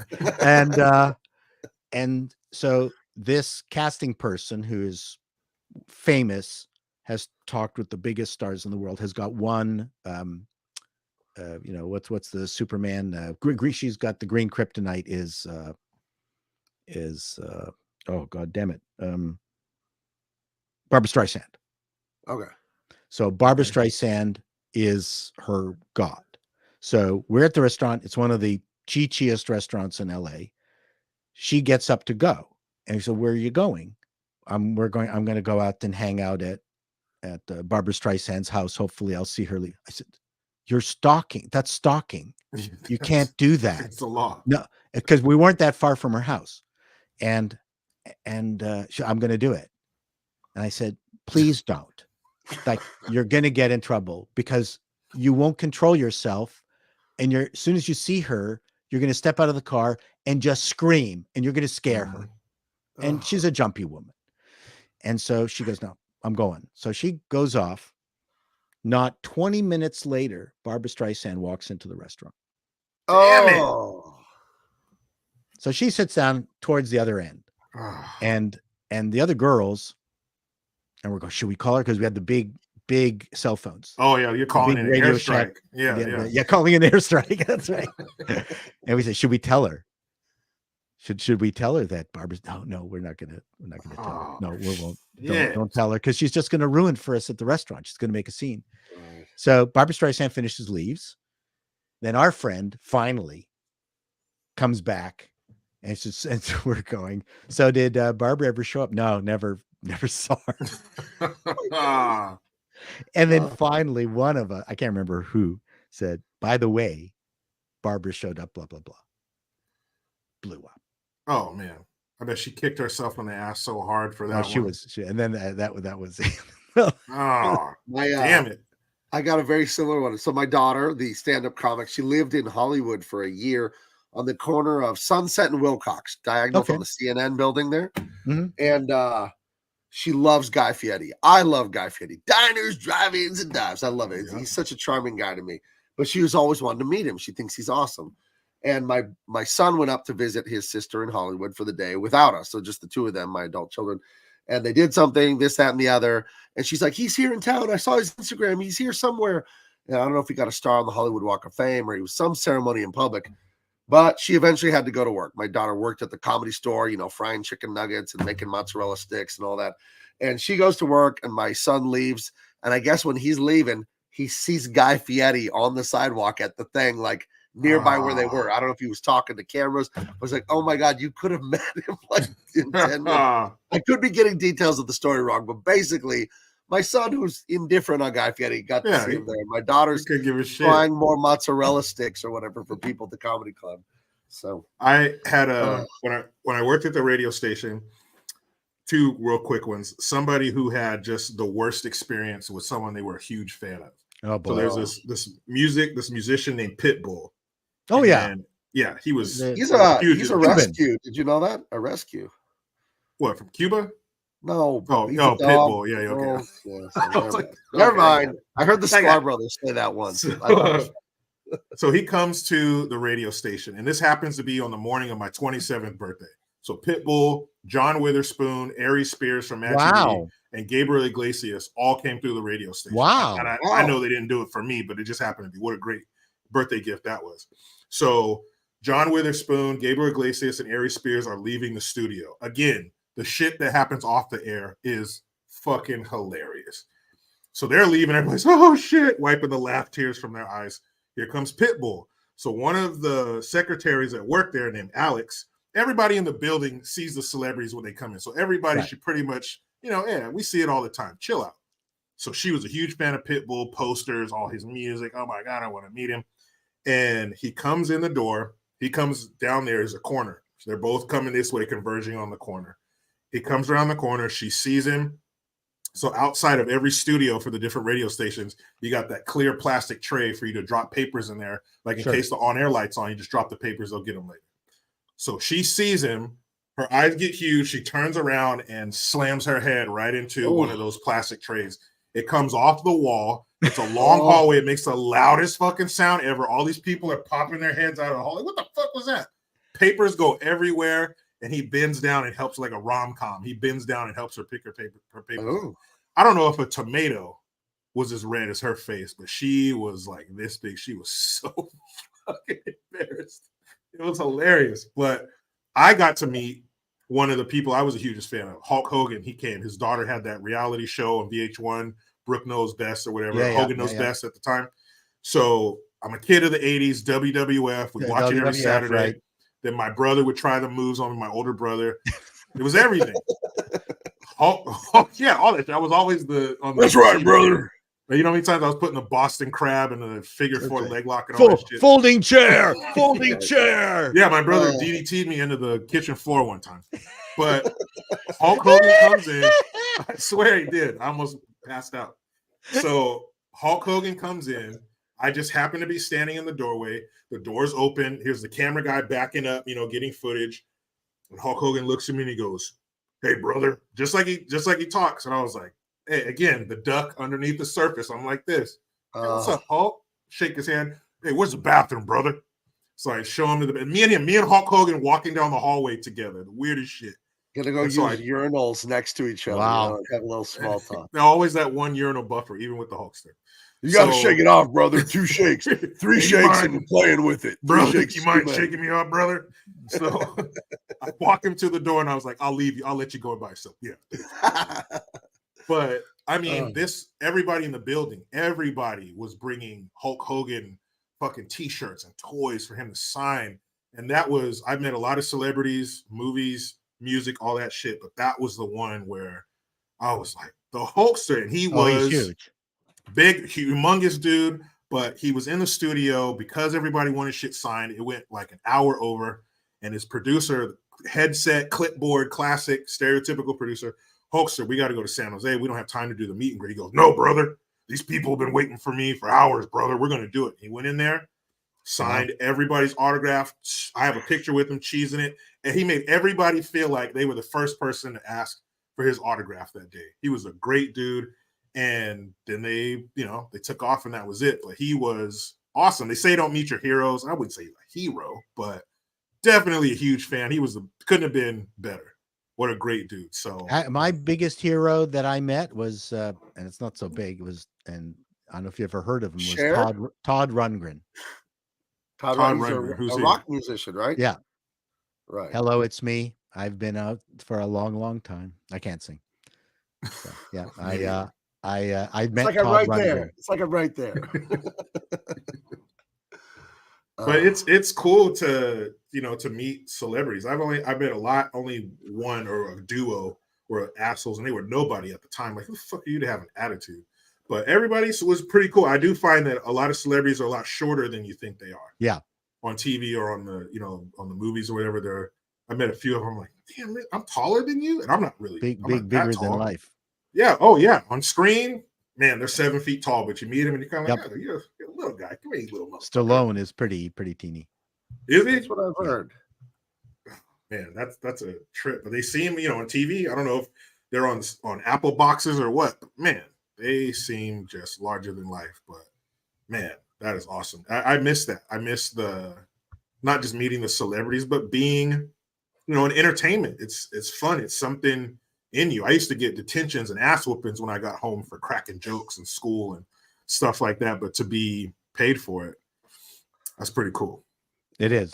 That is pretty damn cool. Real quick, a super chat from Mr. Brandon Clark, one of the great fans. Thank you, Brandon. And of course, whenever you guys send one of those in, you get one of these. I just got to find it.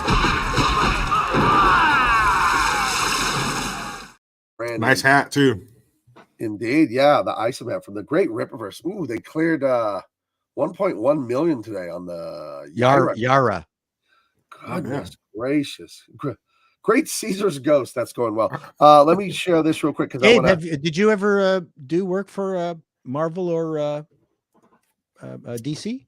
I dabbled at DC Comics for the better part of 15 years, doing thousands and thousands of pages for them. Yeah, a little bit of work for them. I worked for, if you've heard of it, I've worked on it. Ghostbusters, even did a Black Panther trading card for Marvel, but I mostly worked at DC Comics. Marvel, I did a little bit of work for them, but there's kind of a thing where you work for one company, and then if you go work for the other one, pencil artist, inker, colorer. I started off drawing comics. Then the job, Jim Lee, I don't know if you know who he is, but he hired me to color. They had an opening in the end of 2007. Jim Lee is genius.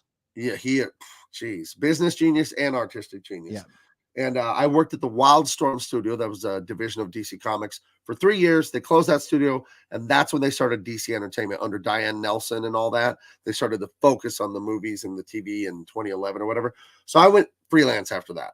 So I would work for DC all the time still. And then I worked for Dark Horse on Star Wars. I worked for Robert. So you weren't purged like Van Sciver or anything for being a little too right wing.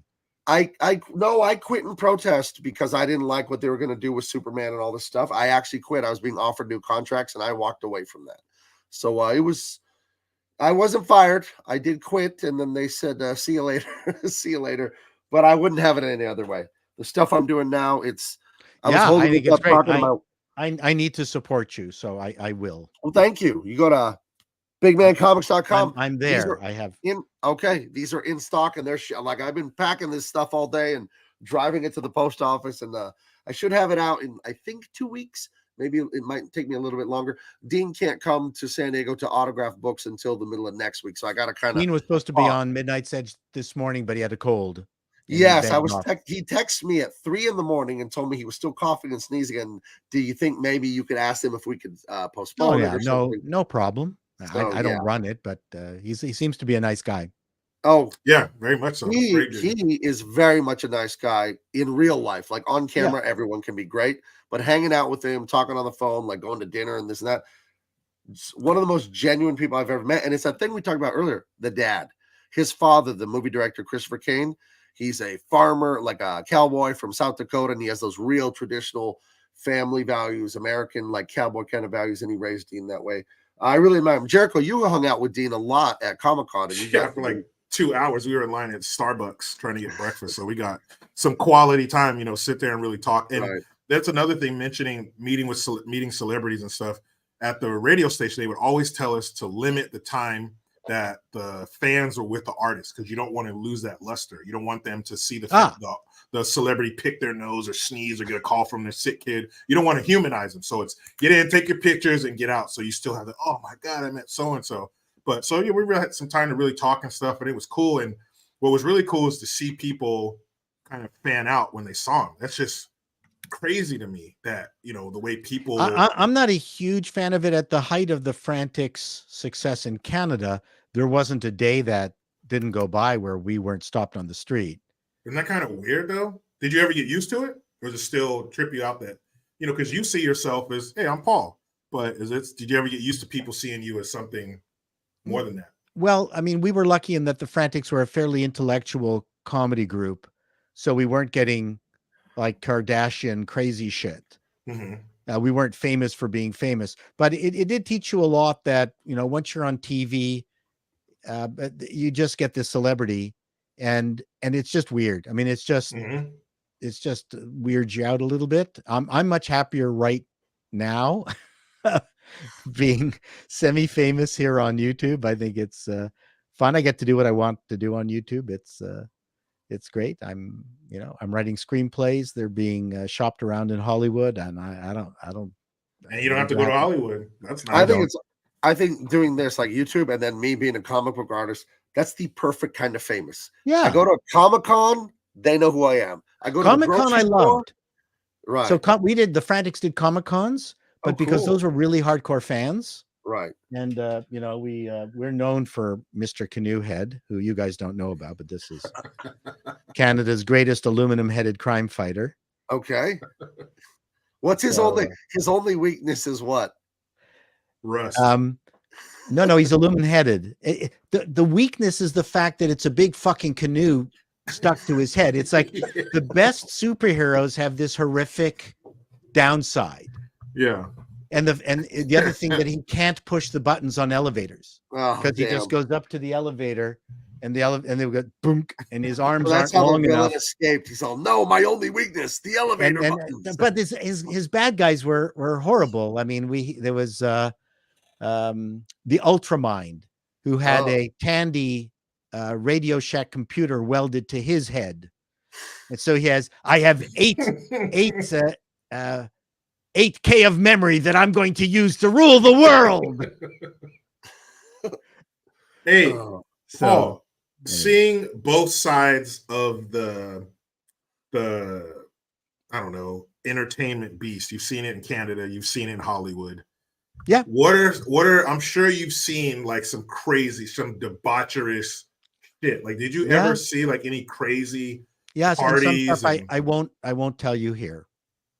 Oh, I can't. I'm not going that to. good. Okay. Yeah, no, he's coming over to tell you. So no.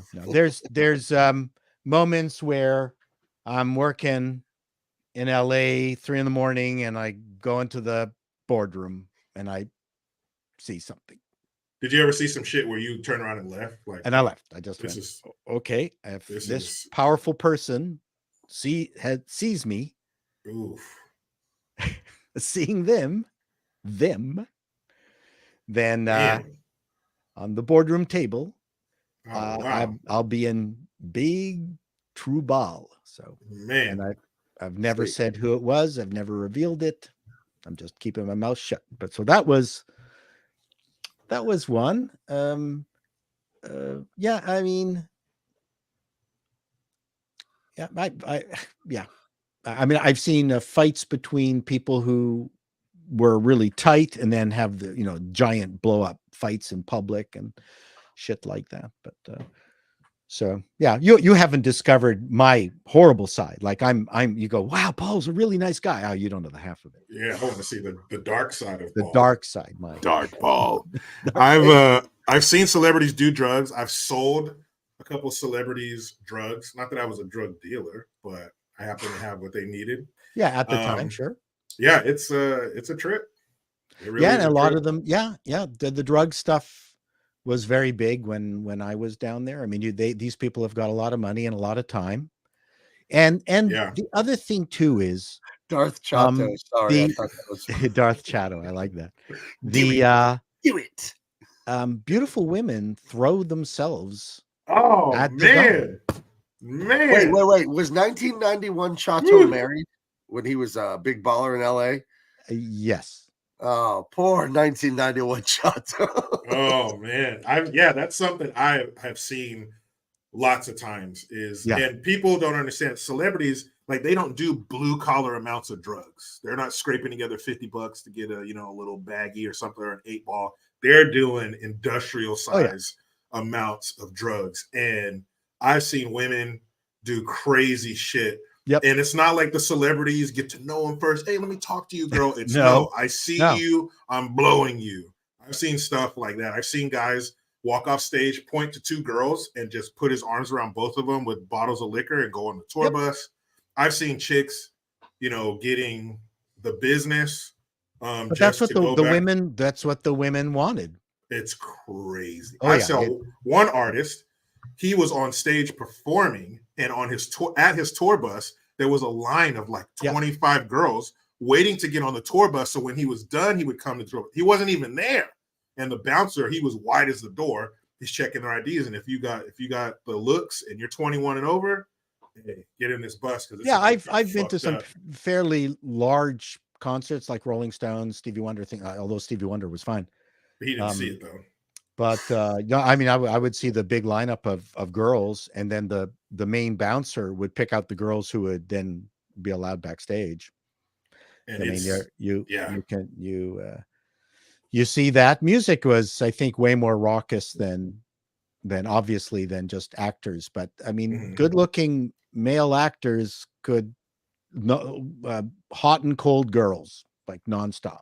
Oh yeah, and that Twinkie stays stinky. Let me tell you. And I don't know whether it still is the way now with Me Too and everything. I have no idea what it's like now, but I would be shocked that sex is still not a currency in Hollywood. And gay sex too. I mean, with like there was a ton of, good-looking gay guys hooking up with good-looking gay guys. I mean, a lot of the stars were gay. I mean, oof, I never got to see that. Oh yeah, I didn't. Oh, you really missed out, Jericho. We're getting in there. Hey, let me see that. Let me get up there. What are you guys doing? So walking into the corporate sauna at 3 a.m. It's a trip. How I've been to a concert where I was working for the radio station and I wasn't part of security. I'm coordinating stuff. I'm getting the artists, what they want, their room temperature water with a wedge of lemon and all this shit. And I had to go help security hold the door closed because one of the artists left the stage and he was going to his trailer, and 100 women rushed the gate. Wow. Me and this dude, big old security dude, we're leaning. I'm no small guy either. We're leaning against the gate and we're getting pushed. Our feet are sliding back. Because I saw a girl who I went to high school with. She's like, please let me back there. Please, Jericho, come on. I was like, dude, get a hold of yourself. Yeah, get a life. Crazy girls with, skirts up to their name and address, man. Cartoonists get that same kind of action. Oh yeah, big time. I have security at Comic-Con. I saw that exact same thing. I'd never seen it before in real life. I was at this thing. First, I'll tell you a nice one, then I'll tell you the crazy one. 2018, I'm working for DC Comics. I'm working on Aquaman.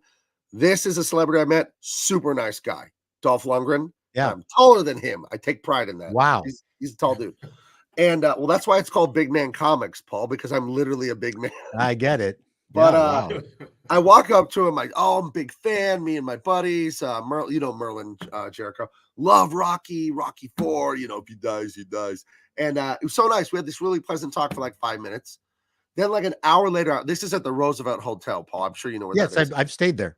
They covered the pool with acrylic glass because it was Aquaman. So we're all walking on water and it was really cool. He was super nice. I see him an hour later from like 30 feet away, and he comes up to me, hand out, hey, my man. And he shakes my hand, and we have another great talk again. So he's a super nice celebrity. At least when I met him, you could say nothing wrong about him to me. But I saw Jason Momoa, very handsome, he's 6'5" or whatever he is. I got 5 feet away just because we're milling around, and I saw like a pack of women. I've never seen something like this happen. Like they transformed. They weren't like human anymore. They're like, ah! And they were just like, I gotta get close. Like it was insane. When I was a little kid, I remember seeing footage of like a Beatles concert and a Michael Jackson concert, and the women they pass out and they go away in a stretcher. And as a kid, I'm like, that's not real, right? That's like weird, right? I saw it, like no one passed out when they saw Jason Momoa, but I saw women literally transform. Yeah. Well, I don't want to say into animals, but I can't think of a better word. Just in front of my eyes, like, oh my God, you've got to be kidding me.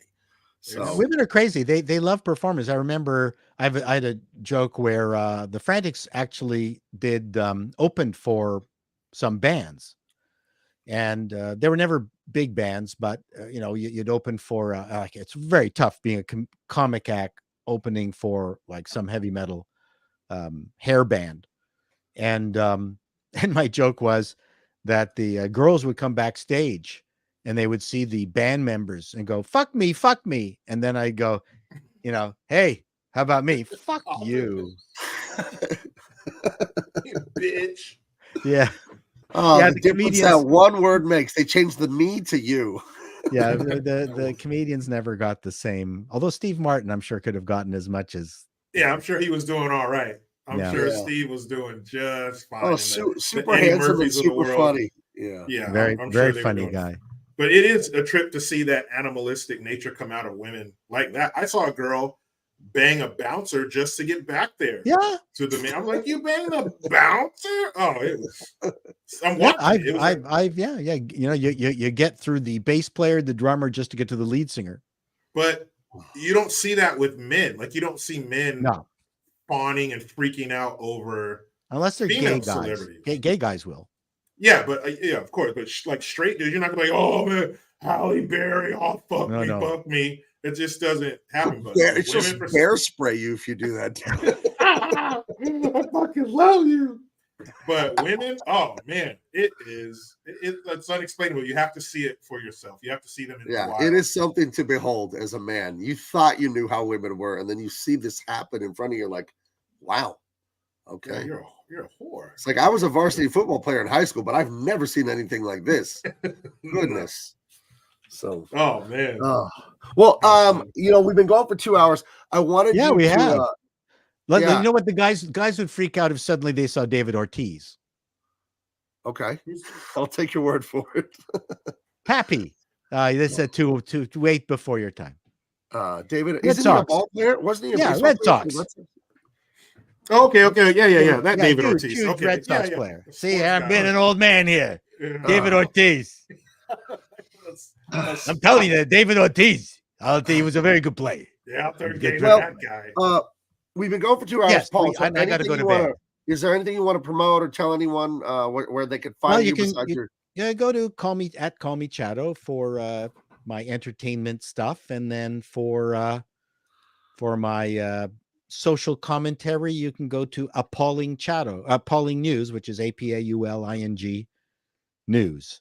So I have a lot of fun with that. I'm having a great time on YouTube. It's something. It's wonderful to be able to write something and be silly and get it on very quickly. And I'm on my second screenplay, so very cool. Hopefully get that done. I'm just enjoying myself. I'm retired. To your YouTube channel. Yeah, right. Everyone subscribe to his channel. Please do. He's a talent. He's hilarious. He's got decades of experience. I'm a big fan. If you can't tell, you're a sweetheart. Thank you. But look at this show is funny but it's informative. Look what we taught one of our audience members, Captain Haruna, one of the great guys, dress as a bouncer at a concert. Got it. So there you go. Yeah. Oh, I love it. Before you go, Paul, I'm scrolling down on your channel because I just subscribed. but I'm scrolling down your channel and I see this video that says no season 2 of She-Hulk. Yes. I had the unfortunate unfortunately I saw an episode of that show. And it was like if you could turn dog shit into a TV show, it was like she's beating up the Hulk basically. It was just everything woke, turned up to 11. It's so bad. So to see that's great news. No season 2. Oh yeah, Paul did a bunch of videos about his favorite show, She-Hulk. He did a bunch. And I try not to do rage tubing. Like, you know, I'm even trying to stay away from the Sweet Baby Ink stuff. It's not my. I don't do 10 videos a day about the same subject. You know, I try to, you know, just. I actually have conversations like this that you know, the questions you asked me, we went to places where I never expected, which was fun. I mean, I don't care. I'm hoping that it was of entertainment and value to your gang. We got into philosophical conversations. It wasn't for them, it was for us. I'll tell you, the more you get to know us, because you're coming back for sure. I'm happy anytime. Okay, Jericho and I, we're sponges for knowledge. People that are more experienced than us, better than us at anything. I'm like, yes, teach me. I don't have ego about this. I want to get better every day. Talk about my old comics and oh wow, that is some old wow, Blackhawk. Jeez, that was old stuff. My old and I even had Key Comics, which I was a big fan of. Like, how old are you? I remember that. I These remember that. Oh man, I love that one. 60s era's comic. Oh wow, I had one of those. Oh no, that was Black Hawk. I thought that Black Hawk. No, it was Black Cock, Jericho. Okay, yeah, Trust me. I Soon we will find out your secret. It's like the animator who got canned from X-Men suddenly. That's for his OnlyFans shit. Is that a true story? Yeah. Well, we don't know why he got canned, but on Midnight's Edge, they showed him hanging out his sausage meat. Okay. Well, that's guys, probably not something you want to do. If you've learned nothing else from us, learn that you need to keep your sausage meat in. I think so. Yeah. Don't have that shit out. Dress as a bouncer at concerts and put your sausage meat away. Yeah. I did get into see Frank Zappa. If you guys, do you know Frank Zappa? Oh yeah, sure.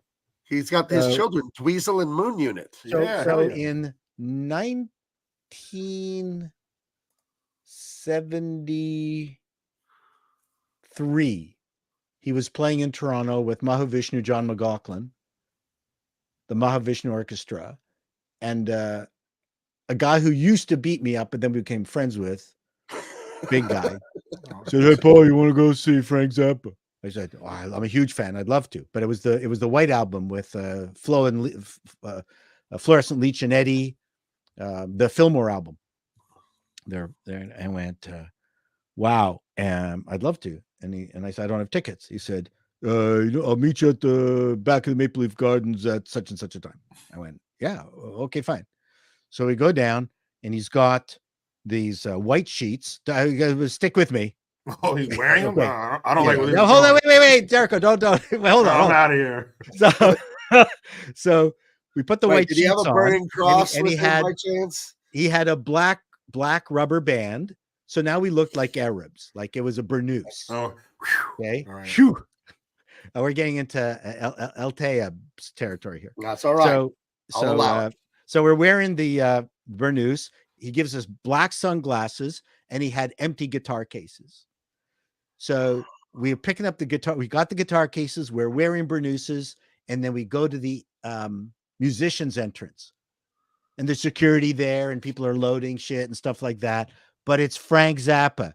3 guys are walking in burnouses, sunglasses, guitar cases. It's Zappa. They're not going to stop us. Hell no. So we got in, ditched the stuff in the dark, waited for the lights to go down, and we just bolted to the front of the stage. That's a great fucking story. That's I'm going to take that soundbite where you said we put the white sheets on. I'm just going to fucking isolate that shit. Yeah. Oh no, I'm dead. Jericho. Soundbite. Got him. You got me. That's right. I gotta We gotta go. Well, can I tell you one minute story that's Sure. just like that? I'll let you go. It's very late. I know you gotta go to bed. Hold on, because I have the same story. Oh, this is me about 40 pounds heavier. Thank you. This is Zachary Levi at the Shazam movie premiere. I got to go to that one too. Nice. Jim Lee, the president over there at DC Comics, he got me tickets the day before it was Man's Chinese Theater. The day before, my daughter was living up there in Hollywood doing comedy at the time. I called her and said, "You want to go to a thing with your dad?" I even wore red and yellow to match Shazam's superhero outfit. But they didn't have any more tickets at the Roosevelt Hotel for the after party with all the cool food and music and all of the celebrities. Right. So we go, we watch the movie, we walk out of theater. I talk to some of the actors. Great job. That was a fun movie. And we start walking back to my car, me and my daughter.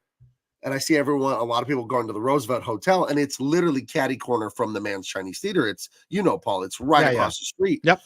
And I feel bad, like, no, I took my wife to the party last year. I'm taking my daughter this year. So I say, follow me. We walk behind. She was the second lead. I don't remember her name. It was Shazam's cousin in the movie. We walk right behind her. She's with like her cousins and people. They say to the bouncer, "This way for the party." And knowing what I know about psychology and persuasion, I literally mimicked her. He's like, "Yeah, that way." I literally just went, "This way?" to the bouncer. He's like, "Yeah, that way." So we just walked really fast without our names being on the list or anything.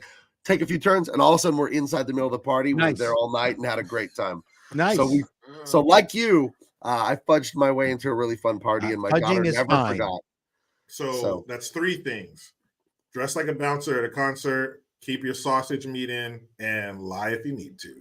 Got it. I didn't lie. I just said, "Is it this way?" He didn't have to let me in. That's his fault.